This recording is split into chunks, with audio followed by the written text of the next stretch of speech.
What's up, fight fans? This is Kurt DeVille with Counterpunch Boxing News, and I have some new news concerning Tyson, the Gypsy King Fury. Tyson Fury says that he misses his old trainer, Ben Davison. He misses him around. He misses him in the corner, during training. And he also wanted, to let everyone know that it wasn't Ben Davison's fault. He did nothing wrong. There was nothing wrong with his training. He just needs different kind of training, special training that is going to give him that edge that's going to achieve those goals to knock out Deontay Wilder, because of course that's what he's saying. He's saying he's adamant on knocking Deontay Wilder out. Now,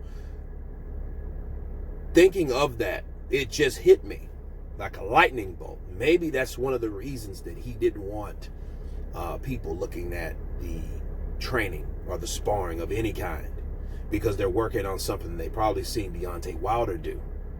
So that could be something else, kind of like one of those Max smelling kind of situations where Max knew that Joe Louis lowered his left hand down a little when he throws his left hook, because Joe Louis is a hooker. And things, when a hooker does, and they do have habits, anybody that's a hooker, they tend to drop their left hook to throw it, or when they're going to throw it, they drop it to give you the indication that you're going to throw it. Anyway, that's just something that just hit me. Right now, he also said that he doesn't think that Deontay Wilder's ready for this fight. He didn't really think that he was focused for this fight. In the press conferences, he could see that he doesn't seem focused at all. And what else did he say? He said also he wanted to fight AJ, beat AJ, Deontay, of course, then Derek Chisora he will give another opportunity to. And he also said, what did he say? Because he said something along the lines of his first fight, okay?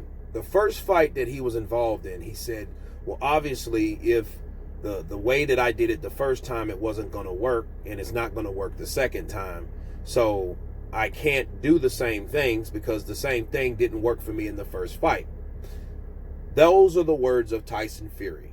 Now let me counterpunch, since we have everything on the table, right? Let me start dissecting this for a second. He misses Ben Davison, okay? That's normal, because that's showing that Ben Davison is much more than a trainer to Tyson Fury. That's what that's showing. That's an indication of that. That's his Rob McCracken, to Anthony Joshua. He was more than just a trainer. That's why he didn't go anywhere. And I'll say this, it's not what you do, it's how you do it, honestly.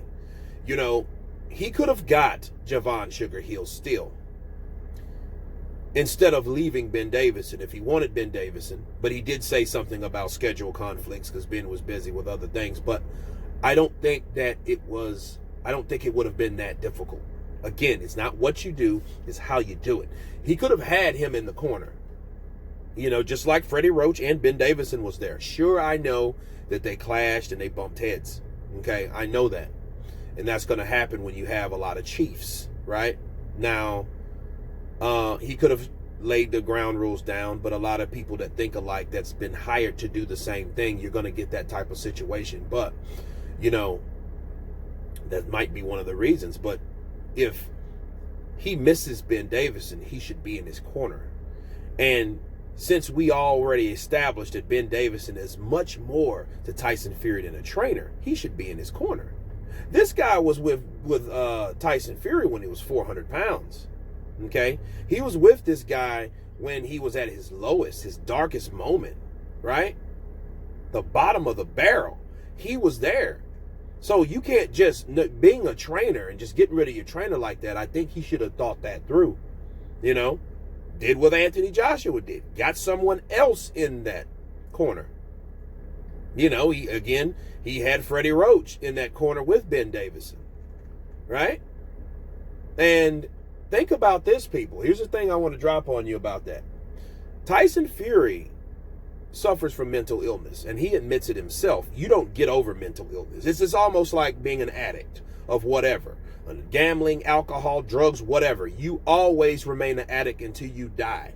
You might be in remission or kick the habit or whatever, and taking one day at a time, but you're always will be that. That's going to be you, right? That's a reminder that problem is always lingering around you. Since we know that, a part of mental illness is how you feel. So if Tyson Fury feels like, hey, I don't feel right without Ben Davison, maybe Ben Davison should be there, right? Because it's much more, again, it's much more than just training, because it's more than training. He wanted him around as a companion. It's about your comfort zone. It's about how you feel, your surroundings. You have to be comfortable with your surroundings and the people that you're around, right? So I think that Ben Davison should come back into his corner for the remainder of this session, because whatever they're working on, he should be there to oversee, to show his moral support, honestly. You know what I mean? And I think that would help Tyson Fury, because, if you're dealing with mental illness, why do you think he got all these people? He got Freddie Roach the first fight.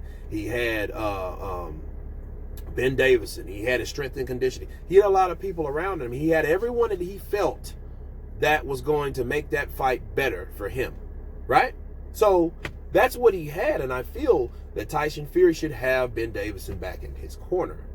Now, done with that, let's go to the rest. The three people that he's going to fight. Of course, he's fighting Deontay Wilder. That's up next. Sure. Anthony Joshua, we knew that because he said that a couple weeks ago, right? Yeah? Okay. But one person that he added and then subtracted, he added Derek Chisora and subtracted Dillian White. He didn't even mention Dillian White. So that's that bipolar / many-faced thoughts of changing ideas and thoughts and all that, right?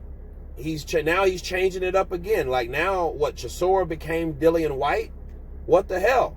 Dillian White knocked out Derek Chisora. Doesn't mean Derek Chisora is not dangerous now, because he very much is. Al Spilka has a lot of people, that's Mr. Price. Okay, so yeah, he's dangerous, but I'm like, you fought him already. You never fought Dillian White, so why did you all of a sudden change, opponents?